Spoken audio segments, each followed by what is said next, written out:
25 साल 30 साल पहले हमारे घरों में कि रेडियो चलता था, ख़बरें सुनते थे, इस तरह की मुख्तलिफ बातें उस पर होती थीं। इसी दौरान अगर उसके ऊपर कोई गाना लग जाता था तो घर की ख़वातीन भाग कर एक साइड पे हो जाती थीं। वो मर्दों में नहीं बैठती थी। वो शर्म व हया कम होता गया। इसी तरीके से फिर टीवी आया तो उस पर ख़वातीन शामिल नहीं होती थी। फिर आहिस्ता आहिस्ता ख़वातीन भी शामिल हो गई।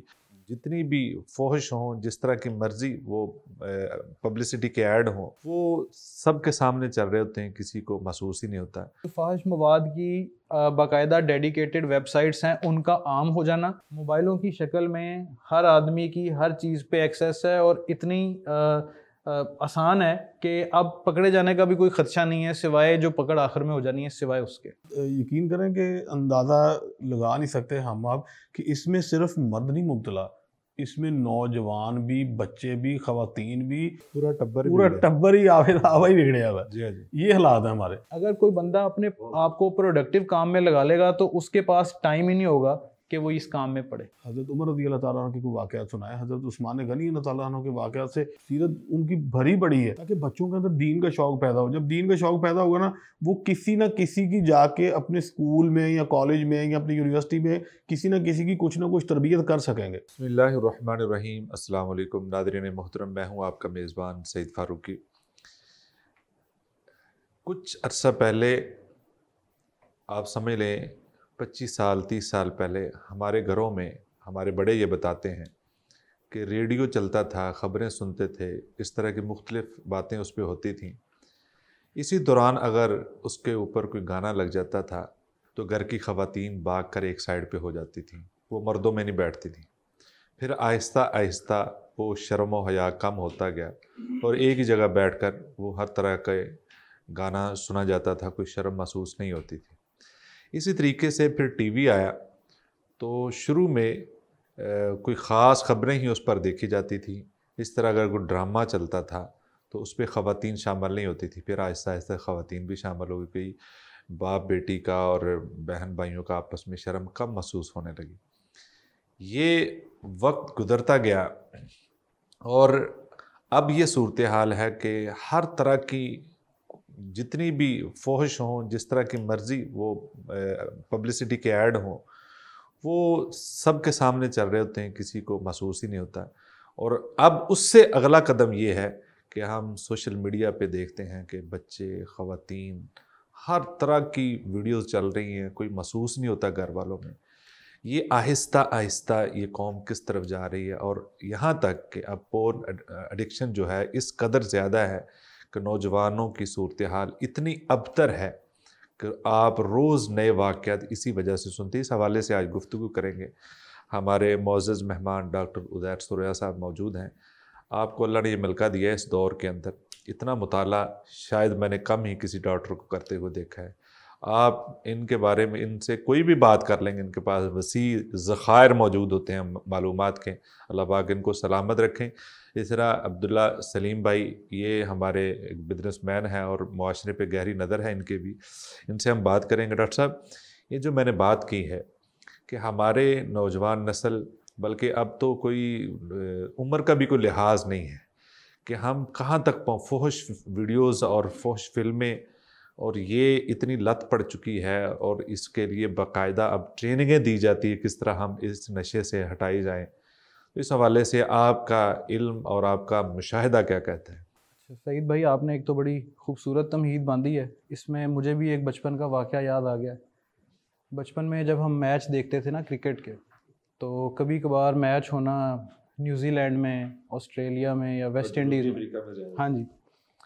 तो उस मैच के दौरान ना वो चंद अब्दुल्ला भाई की तरह कोई शरारती कैमरामैन, उसने शायकीन की तरफ कैमरा ले जाना।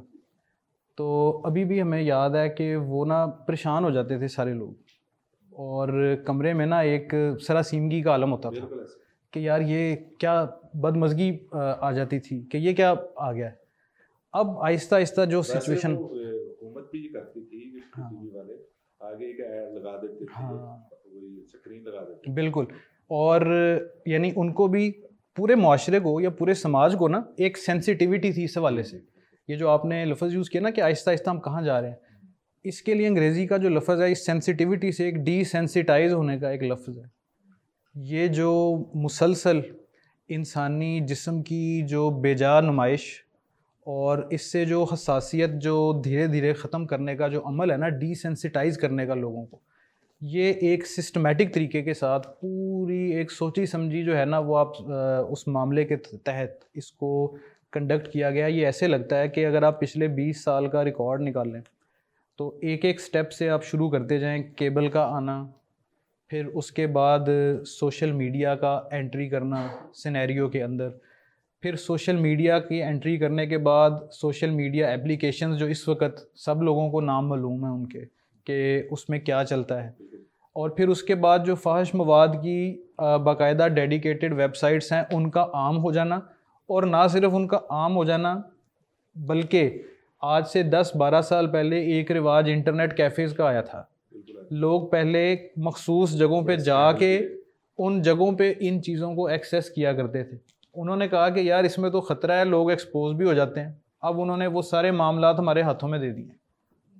मोबाइलों की शक्ल में हर आदमी की हर चीज़ पे एक्सेस है और इतनी आसान है कि अब पकड़े जाने का भी कोई ख़दशा नहीं है, सिवाय जो पकड़ आखिर में हो जानी है सिवाय उसके। तो आपका जो बुनियादी सवाल था कि ये कहाँ को हम जा रहे हैं, पहले तो हमें ये देख लेना चाहिए कि ये मामलात यहाँ 20 साल में इसको अंडरस्टैंड कर लें कि ये बाकायदा एक प्लानिंग के तहत इनको मामलात को यहाँ तक पहुँचाया। सर वैसे भी जो 20 साल हमने ये सफ़र तय कर लिया ना, 20-30 साल का, ये हमने बड़ा स्लो तय किया है।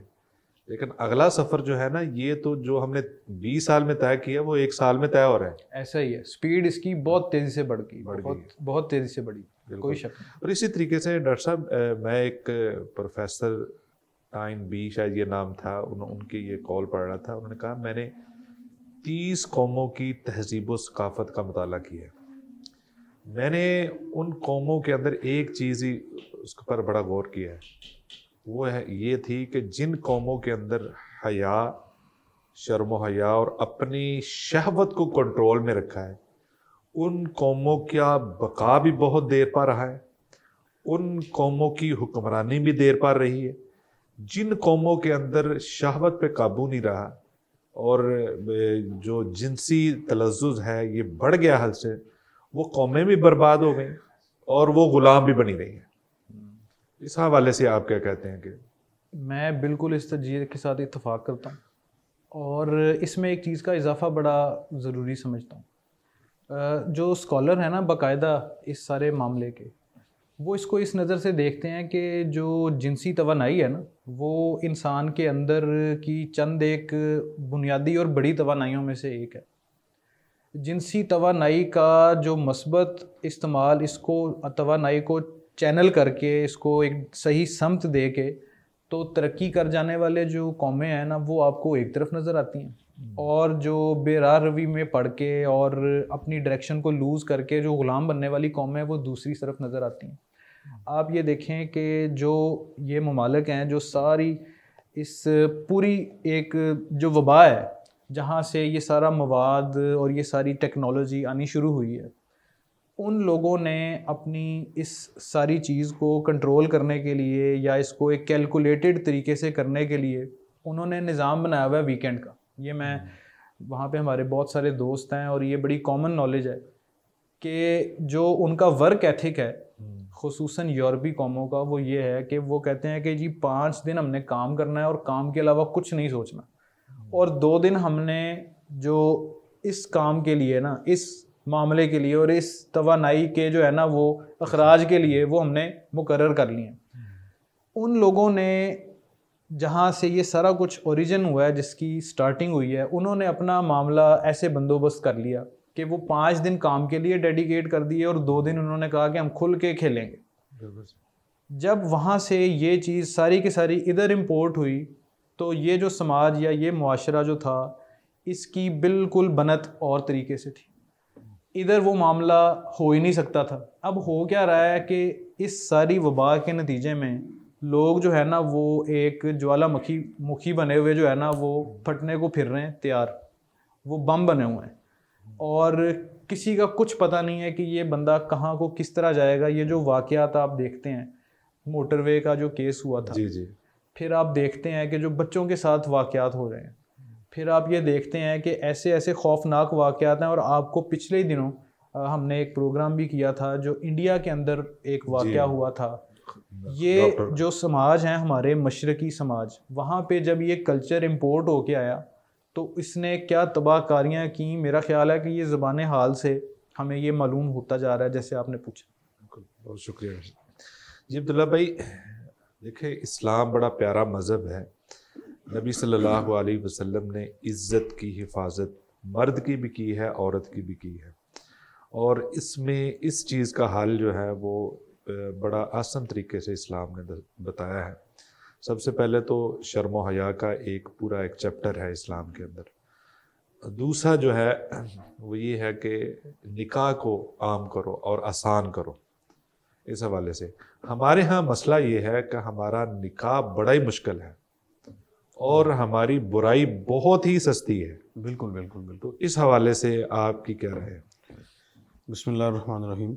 सईद साहब, ऐसे है कि सबसे पहले तो आप देखें कि जैसे डॉक्टर साहब ने बात की कि ये जो मवाद हैं ये हमें डेडिकेट कहाँ से हुए हैं। जी जी। जो सलीबी लोग थे, आपको शायद मालूम हो, जब वो जंग हुई उन्होंने मुसलमानों को मात देने के लिए जो है ना उन्होंने कहा इनको इसमें मुब्तला कर दो। ये जितने कह लें कि गैर मुल्की और गैर मजहबी लोग हैं ना इसमें इन्वॉल्व हैं, और वो हत्तर वसा उनकी कोशिश है कि मुसलमानों के ईमान को कमज़ोर करना, उनको जो है वो फितनों में मुब्तला करना, उनको जितना हो सके बेरारवी का शिकार करना। उनके पास सबसे बड़ा हथियार ये है। और दूसरे नंबर पे मैं आपको बताऊं कि बात थोड़ी दूसरी साइड पे भी निकल रही है इसमें कि कुछ गैर मुल्की थे, यानी ना गैर मुस्लिम, जी जी, उन्होंने किसी मुसलमान को ना गाली दी, सही, माँ बहन की। वो खामोश हो गया, उसने खैर इतना रिएक्शन नहीं किया। उसने कुछ टाइम गुजरा, उसने फिर उसको जो है ना वो गलत अल्फाज से पुकारा। अच्छा उसने फिर जो है वो देखा, वो ना सर्च करने के लिए आए थे कि ये किस चीज़ से भड़कते हैं। अच्छा, तो वो बड़ा परेशान हुआ कि यार ये लोग जो है ना, ये ना मैंने इसको माँ बहन की गाली दी उस पर भड़का है, मैंने इसके साथ ज़्यादती भी की उस पर भी भड़का नहीं है, तो कौन सा ऐसा काम है जिससे मैं इसको जो है ना वो भड़का भी लूँ और फिर इसको उस भड़कने के साथ इसको बिठा भी दें। उसने क्या किया कि उसने ना हमारे मतलब यानी दीन के बारे में गलत अल्फाज इस्तेमाल करने शुरू कर दिए। उस बंदे ने हल्का फुल्का, उस तबके ने उनको झाड़ पूंछ की, बाद में फिर स्लो हो गए। कहता यार ये मज़ा नहीं आ सका, ये ना भड़के नहीं सही तरह। वो ना नाउज़ुबिल्लाह उसने आप सल्लल्लाहु अलैहि वसल्लम की शान में गुस्ताखी की। तो वो उसको ना, वो जो उधर के मर्द थे ना, वो उसको बिल्कुल मार पीट पे बहुत उसका ना उन्हें हशर नशर करने पे उतर है। अब वो उसने जैसे अपनी जान छुड़वानी थी, माफ़ियाँ तलाफ़ियाँ मांग के अपनी जान छुड़वाई। और दूसरी दफ़ा उसने क्या किया कि उसने साथ अपने ना एक खूबसूरत औरत जो है ना, वो बाहर से जो उसके साथ कोई उस टीम में उसके थी, उसको साथ ला कर ना उसने इस पे इन कामों पे ना लगा दिया।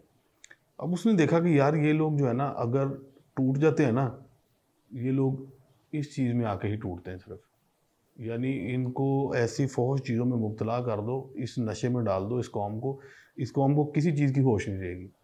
अभी आप ये इसकी ज़िंदा मिसाल देख लें कि जितने हमारे ये सोशल मीडिया ऐप्स हैं, जैसे डॉक्टर साहब ने बताया, टिकटॉक है, रील्स है, फेसबुक पे है, आप ना चाहते हुए भी जी जी, वो उन्होंने सेमी सॉफ्ट किस्म का हर चीज़ आपको उसमें दे दी है, ना चाहते हुए भी। अब देखें छोटे बच्चे हैं, वो कोई भी कोई इंडियन या कोई ऐसा कोई भी वो टिकटॉक में कोई रील्स देख रहे हैं, वो ना चाहते हुए भी उसमें फोकस चीज़ें खुलती जाती हैं। अभी हम इधर बैठे, मैं आप गुफ्तगू कर रहे हैं, आप कहीं सैर पे जाने की गुफ्तगू करें, आप चंद मिनट बाद देखेंगे, आप अपना मोबाइल ओपन करेंगे ना तो वो वही चीज़ें आपके आगे खुलनी शुरू हो जाएंगी। तो इसमें ये सिर्फ आप यकीन करें कि अंदाज़ा लगा नहीं सकते हम आप कि इसमें सिर्फ मर्द नहीं मुब्तला, इसमें नौजवान भी, बच्चे भी, ख़वातीन भी, और जिसे वो कहते हैं ना भी कि पूरा टब्बर ही आवा ही बिगड़े हुआ जी है। जी, ये हालात है हमारे। और इसमें बहुत सारी देखें ये वर्किंग की ज़रूरत है इस मामले में। जो हमारे जितने सोशल मीडिया वर्कर्स हैं उनको चाहिए, जो स्पीकर हैं, मोटिवेशन हैं, कि इस मामले में जो नौजवान नस्ल है उनको जितना एजुकेट कर सकें इससे बचने के लिए। देखिए ये सबसे पहले, जब बंदे का इन चीज़ों से ईमान कमज़ोर होगा ना, जब ईमान कमज़ोर होगा फिर उसको हयाई बेहयाई से फ़र्क नहीं पड़ेगा, फिर शैतान है वो ऐसी चीज़ों को ज़्यादा मुज़य्यन करता है। जब वो ऐसी चीज़ों को ज़्यादा मुज़य्यन करता है, फिर वो एक आधी चीज़ को छोड़ के फिर आगे चलते चलते चलते वो निज़ाम ख़राब होता जाता है। अब्दुल्ला भाई, वालिदैन को क्या चाहिए इसमें? असल सर, बात इसमें ये है कि अब कोई ना कोई बच्चा बचा है ना कोई बड़ा बचा है। बिल्कुल बिल्कुल इसको हत्तुल इम्कान, हम ये नहीं, मुसलमान का ये ईमान भी है और मुसलमान की तरबियत भी ये है जी जी कि इसको मायूस नहीं होना चाहिए, हालात जी। जैसे भी हों। जितने हालात ख़राब हों उसमें से एक नई रोशनी ज़रूर बिल्कुल फूटती है। बिल्कुल। लिहाजा वालिदैन को क्या किरदार अदा करना चाहिए? वालिदैन की सबसे बड़ी जिम्मेदारी है। वालिदैन की सबसे बड़ी जिम्मेदारी है, वालिदैन को चाहिए कि अपने बच्चों को टाइम दें, और उसमें हाँ, सबसे ज़्यादा जो ज़रूरत है ना कि बच्चों के मोबाइल चेकिंग अच्छे तरीके से होनी चाहिए। बिल्कुल सर। क्योंकि जो बाहर हमारा मुआशरा है ना, उनको क्या लगे, वो दोस्त अहबाब में बैठे हैं, वो उनको तो वो कहते हैं कोई नहीं, जड़ा खराब हुंदा हुए। दूसरा ये तन्हाई भी उनको कम से कम दी तन्हाई जाए। कम से कम मिलनी चाहिए। अब ये तन्हाई वाला मामला ना, ये सबसे ज़्यादा जो है ना ज़रूरी है। तशवीशनाक है। हमारे एक ना लाहौर में अजीज थे, उनका बच्चा ना बीमार था काफ़ी, तो वो बच्चे को ना उन्होंने काफ़ी डॉक्टरों को चेक करवाया। वो आपने देखा होगा, वो हमारे यहाँ पे बड़ा एक वो ड्रामा सा चला था, वो कुर्दिस्तानी को आया था। हाँ जी। हाँ, उसके पास भी लेकर गए दम कभी। करने वाले। हाँ, जी जी। वो कभी किसी से दम करा रहे हैं, कभी किसी से दम। वो जो चीज़, जो लोग इस मुआशरे के हालात को समझते हैं ना, वो बड़े अच्छे तरीके से पेशेंट को भी गाइड करते हैं। वो ऐसे ही चलते चलते ना, एक दिन वो मेरे से उनकी बातचीत हुई, मैंने उनको कहा कि यार आप ना फलां बंदे के पास जाएं, क्योंकि मुझे लगा कि मैं ऐसी बात अगर करूँगा ना तो वो बुरा ना महसूस कर दें। तो मैंने उनको भेजा जब वो उन साहब के पास, तो उन्होंने जाते सबसे पहले ना उनको कहा कि आप अपने बच्चे को ना अकेला नहीं सोने देना, अकेला नहीं छोड़ना। उन्होंने कहा जब आप इसको अकेला छोड़ेंगे ना, शैतान है ना वो वसवसे डालता है। अब उन्होंने दबे लफ्ज़ों में उसको समझा, और हकीकत तो ऐसे ही थी। बहुत सारे बच्चे बच्चियां यकीन करें कि वो ऐसे मवाद देख के ज़हनी तवाज़न उनके जो है ना वो ख़राब हो जाते हैं, मेंटली तौर पे वो डिस्टर्ब हो जाते हैं। वो कह लें कि वो जिसे वो कहते नहीं है, वो उसमें चले जाते हैं डिप्रेशन में चले जाते हैं। क्योंकि ये चीज़ें कौन सा कोई अच्छी चीज़ें हैं, वो ज़हनी तौर पे अपने आप को हर वक्त ढीला, परेशान, बीमार समझना शुरू कर देते हैं। जारी बात है, जब ऐसी चीज़ें देखनी है तो वो उसकी जिस्म में जब फीलिंग्स आनी है तो वो उन्होंने कुछ ना कुछ तो अपने आप को बर्बाद करना ही है ना। जब वो बर्बादी की तरफ जाना है तो वो जारी बात है कि हर चीज़ ही सत्यानाश हो जानी है। डॉक्टर साहब, तारीख़ हमें भी ये बताती है कि जब बगदाद के महल्लात में रक़्स व सुरूर के लिए एक दरवाज़े से खूबसूरत लड़कियां और ख़ूबसूरत इस तरह की ख़वातीन दाखिल हो रही थी, तो दूसरे दरवाज़े से और हलाकू ख़ान अपनी फ़ौजों समेत फ़ातह बनकर दाखिल होना शुरू हो गया था। तो मतलब ये है कि उस वक्त से लेकर आज भी यही सूरत हाल है कि कौम को सुलाना हो, उसको गफलत की नींद सुलाना हो, उसको तबाह बर्बाद करना हो, तो ऐसे हालात में इसको जो मगन कर दो, इतना मगन कर दो कि उसको ये पता ही नहीं चलता कि रात गुजर गई है, उसको ये पता ही नहीं चलता। और रात गुजर गई, जब मुझे ये बताएं कि जब सारी रात वो ऐसे ही देख के गुजरेगा, एक उसकी सेहत ख़राब, उसकी नींद ख़राब, सुबह वो पढ़ने क्या जाएगा, सुबह वो काम पे क्या जाएगा। इस हवाले से आप बतौर डॉक्टर भी हमारी रहनुमाई करें, और बतौर आप एक बड़ा अच्छा आपका तजज़िया होता है, और एक रहनुमाई भी दें हमारे बच्चों को, नौजवान नस्ल को और पूरी कौम को। बल्कि जो अब्दुल्ला भाई ने बात की है ना, एक मैं उसको थोड़ा सा उससे बात शुरू करना चाहता हूँ। और मुख्तसर रिसर्च से ये तहकीक से साबित हो चुका है कि ये जो फहश मवाद देखना और इसका बहुत लंबा चौड़ा रेगुलर बुनियादों पे इसको कंज्यूम करना, उसका एक इंसानी दिमाग पे इफ़ेक्ट ये है कि वो इंसान को इंसान समझना बंद कर देता है। इसको कहते हैं डीह्यूमनाइजेशन। उसके लिए जो इंसान है ना, वो इसी तरह ही हो जाता है जैसे आप गोश्त ख़रीदने जाते हैं दुकान के ऊपर, आप देखते हैं कि अच्छा यार ये वाला गोश्त है, ये वाला गोश्त है, ये खाने के लिए। जब वो इस मवाद को मुस्तकिल बुनियादों पे नौजवान नस्ल देखती है ना, तो उनके अंदर से दूसरे इंसानों के लिए जो इंसानियत के जज्बात हैं ना, वो ख़त्म हो जाते हैं। उस ख़त्म होने के जो सबसे ख़तरनाक नताइज हैं, उनमें जिनसी जराइम तो अपनी जगह रहे, वो तो हम देख ही रहे हैं।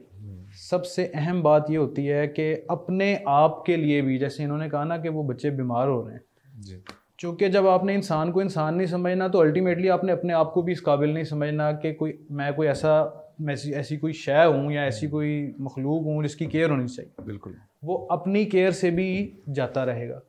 जब उसकी तन्हाई ख़राब होगी ना, जब उसकी तन्हाई डिफेक्टिव होगी, तो वो प्रोडक्टिव नहीं रहेगा। यहाँ से जो आपने बात की मैं इसको पिक करता हूँ कि एक दरवाजे से जो है वो रकासाएँ दाखिल हो रही, दूसरे दरवाजे से हलाकू खान दाखिल हो रहा है और तीसरे दरवाजे से कौम की प्रोडक्टिविटी और तरक्की निकल रही है। निकल रही थी। आप ये देखें कि जब आप किसी की तन्हाई को पल्यूट कर देंगे, आलूदा कर देंगे, उसकी पाकीज़गी ख़त्म हो जाएगी, उसका जो दिमाग है ना और उसके जो सारी तवानाई हैं उनकी यकसुई ख़त्म हो जाएगी। जब आप कौम के नौजवान को बेकार कर देंगे तो उस वक़्त ना वो कोई ईजाद कर सकेगा, ना वो कोई तहकीक कर सकेगा, ना वो दुनिया का कोई प्रोडक्टिव शहरी बन सकेगा, जो कि आज हमें नज़र आ रहा है कि हमारी यूनिवर्सिटियों से जो ग्रेजुएट हैं वो थोक के हिसाब से निकल रहे हैं, लेकिन उन ग्रेजुएट्स के निकलने से आपको अमली मैदान में जो तब्दीली है वो 0/0 है, बल्कि माइनस में जा रही है, उल्टा काम ख़राबी की तरफ जा रहा है। इस तन्हाई को पाकीज़ा करने के लिए और लोगों को प्रोडक्टिव बनाने के लिए तरीका ये है कि ज़्यादा से ज़्यादा, जिस तरह दुल्ला भाई ने बताया कि वालदैन का जो किरदार है, वालदैन के किरदार को आप 12 साल तक तो वो कर लेंगे, और ख़ुसूसन उसमें मोबाइल के ऊपर अब ऐसी एप्लीकेशन मौजूद हैं कि आप उसको रिमोटली अपने मोबाइल पे उसकी एक्टिविटी मॉनिटर कर सकते हैं, आप लॉक कर सकते हैं। जैसे ही वो आपके हल्के से बाहर निकलेगा, स्कूल और कॉलेज और यूनिवर्सिटियां ऐसे इदारे हैं कि वहाँ पे लामहला आप ये कंट्रोल नहीं कर सकते। उसका सिर्फ एक तरीका है, उसका तरीका यह है कि लोगों के लिए, इस तरह के नौजवानों के लिए ऐसे हल्के कायम हों जहाँ पे उनको सोहबत भी ऐसे मिले अपने हम ख्यालों की कि वो सारा दिन अपना प्रोडक्टिव कामों में लगाएं। अगर कोई बंदा अपने आप को प्रोडक्टिव काम में लगा लेगा तो उसके पास टाइम ही नहीं होगा कि वो इस काम में पड़े। बिल्कुल, बहुत अच्छी बात कि असल ये है कि हम कौम को कोई अच्छा काम या अच्छी मसरूफियत दे दें। उन्होंने अगर एक मसरूफियत ऐसी दे दी है, हम उसके बरक्स उसके हमारा ये एबी मीडिया भी इसी से ही मुतल्लिक है कि हम किसी को कोई अच्छी बात समझा सकें। जी जी। और अच्छा कोई काम, अब असल में हम देखने नहीं चाहते, अच्छा कोई वीडियो क्लिप आ जाए उसको तो हम उसे सुनते ही नहीं। जहाँ दीन की बात है जो उसको फ़ौरन आगे भागते हैं, पता नहीं ये क्या करें। अब्दुल्ला भाई, एक तो ये है कि बच्चों पर नज़र भी नहीं होती, जैसे आपने शुरू में बात की है। दूसरा ये कि हमारे अंदर से भी रूहानियत, वालिदैन के अंदर से भी रूहानियत ख़त्म हो गई है। वो बजाते खुद भी मोबाइल पकड़े वो सोते हैं। बिल्कुल ऐसे ही। कोई सिस्टम ऐसा बनाएं घरों के अंदर, ये इसको ज़रूरत है इस अमर की, क्योंकि आप देखते हैं कि हर 2-3 साल के बाद बड़ी तब्दीली आ जाती है। बिल्कुल बिल्कुल ऐसे वो इस तरह के हालात के अंदर, तो ये खुद भी वालिदैन को चाहिए कि वो एक टाइम फिक्स करें कि इसके बाद हम इजाज़त नहीं देंगे। और फिर ये कि बच्चों को पास बिठा कर उनको कोई पढ़ने की आदत डालें, उनसे कोई चीज़ पूछें, सारा दिन की रूटीन पूछें, स्कूल में क्या किया था आपने, किसी बहाने से कोई बातें उनसे करें। जब आप बातें करेंगे इसी दौरान उनको नींद आनी चाहिए, क्योंकि बच्चे ज़्यादा बातें सुनते नहीं, वो उसी दौरान सो जाते। लिहाजा उनकी असल बात, एक तो ये काम करने की ज़रूरत है, दूसरा ये कि पहले हमारी वालिदाएँ, माएँ और बड़े बुज़ुर्ग जो थे, वो बच्चे सोए होते थे तो उनको सोने वो सुलाते थे, साथ उसके ऊपर कपड़ा डालते थे, साथ दम करते थे। इस तरह की जो नजर बद से और इस तरह की चीज़ों से महफूज रहते थे। अब तो वालिद अपने मोबाइल पकड़े सो जाते हैं, वो अपने ऊपर नहीं दम करते। तो इस हवाले से भी थोड़ी सी रहनुमाई करें कि वालिदैन को ये भी इस तरह का भी कोई सोच रखना। सही साहब, असल ना ये हमारे पहले वक्तों में ना, हम लोग जब हमने वक्त देखे हैं छोटे बचपने में, तो तब पेरेंट्स जो थे ना वो घरों में बच्चों को स्टोरी सुनाया करते थे बुक से। जी बिल्कुल, ठीक है। आज फिलहाल अपने बड़े किसी दादे परदादे की सुना, बिल्कुल वो भी सुना, उनसे उनके अंदर रिश्तेदारों का तकद्दुस। अभी देखें ना, रिश्तेदारी क्या है, कोई रिश्तेदारों का एहतराम ही नहीं है जी, उनको पता ही नहीं कि रिश्तेदारी क्या है। घर में कोई आया अंकल, बस अंकल है, ये नहीं पता कैसे हैं। और जो एंड बेचारा ना, अभी सिर्फ इतनी पहचान है, मामू और चाचू तक की पहचान रह गई है। फुफी मासड़ भी तकरीबन इस तरह के रिश्तेदारों के वाकयात सुनाए। हाँ, अच्छे बड़ों के वाकयात। बिल्कुल वो चीज़ें ना खत्म हो गई। वो चीज़ें क्यों खत्म हो गई हैं कि ख़वातीन जो है, माएँ जो है, वो भी घरों में बिस्तर पे जाने तक उनके हाथ में भी मोबाइल है। जो फादर्स हैं, बाप हैं, वो भी मोबाइल, अपने अपने मोबाइलों में मगन है। उनको कोई होश नहीं है बच्चे क्या कर रहे हैं क्या नहीं कर रहे। अगर वो इस एक्टिविटी को ख़त्म करके जैसे पहले चलता था, उनको बच्चों को आप सल्लल्लाहु अलैहि वसल्लम की सीरत में से कुछ सुनाएं, हज़रत उमर रज़ी अल्लाह तआला अन्हु के कोई वाक़यात सुनाएं, हज़रत उस्मान गनी अल्लाह तआला अन्हु के वाक़यात से सीरत उनकी भरी पड़ी है, ताकि बच्चों के अंदर दीन का शौक़ पैदा हो। जब दीन का शौक़ पैदा होगा ना, वो किसी न किसी की जाके अपने स्कूल में या कॉलेज में या अपनी यूनिवर्सिटी में किसी न किसी की कुछ ना कुछ तरबियत कर सकेंगे। तो ये चीज़ें ना हमारे अंदर से ख़त्म हो गई हैं। आप सही साहब, आप यकीन करें कि रमज़ान में ना मैं मस्जिद से बाहर निकला तो एक नौजवान मेरे पास आ गए।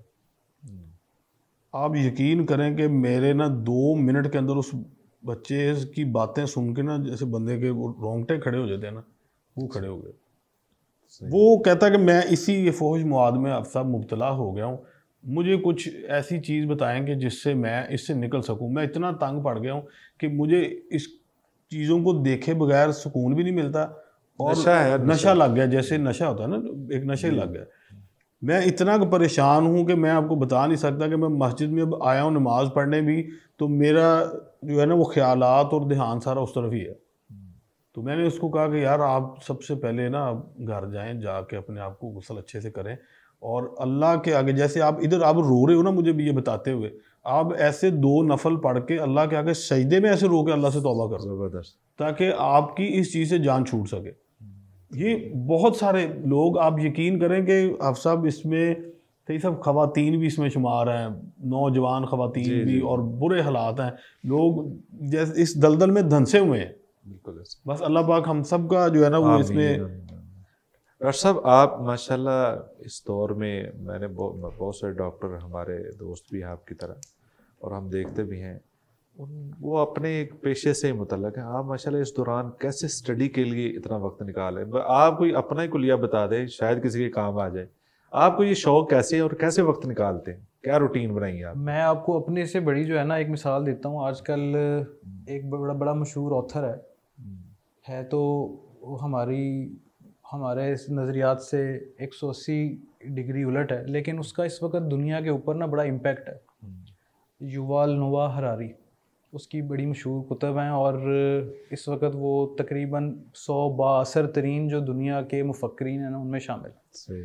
मैं उसका इंटरव्यू सुन रहा था तो उसने उसमें ये कहा कि मुझे ना सारे दिन में परेशानी ये रहती है कि मैं अपनी नींद को कितना कम कर सकूं कि मुताले का वक्त ज़्यादा मिले।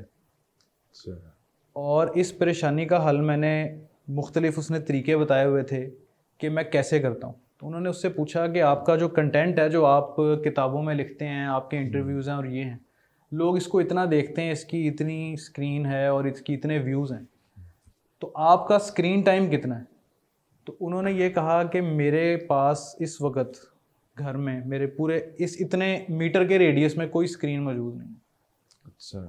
मैं अगर प्रोडक्टिव हूँ, मैं काम कर सकता हूँ, तो उसकी वजह यह है कि मेरे इर्द गिर्द कोई स्क्रीन मौजूद नहीं है इस टाइम, और मैंने अपना सारा टाइम मुताले को दिया हुआ है। आप ये देखें कि जो मैंने बात की है ना, अगर हम सिर्फ इतना एक अहद कर लें कि हम अपने बच्चों को एक मुतबादल एक्टिविटी के तौर पे मुताले की आदत डाल दें, और मुतालिया भी ऐसा कि जिस तरह अब्दुल्ला भाई ने बताया ना कि लोगों को इसका नशा लग जाता है, मुताले का भी एक मुस्बत नशा होता है, वो भी लगाया जा सकता है लोगों को। उसके लिए मेहनत ज़्यादा, लेकिन जिसको लग जाए वो एक तो ख़ुद भी अपनी भी उसकी बेहतरी हो जाती है, और उसके इर्द गिर्द जो लोग होते हैं ना उसके ऊपर भी उसका एक बड़ा मुस्बत असर होता है।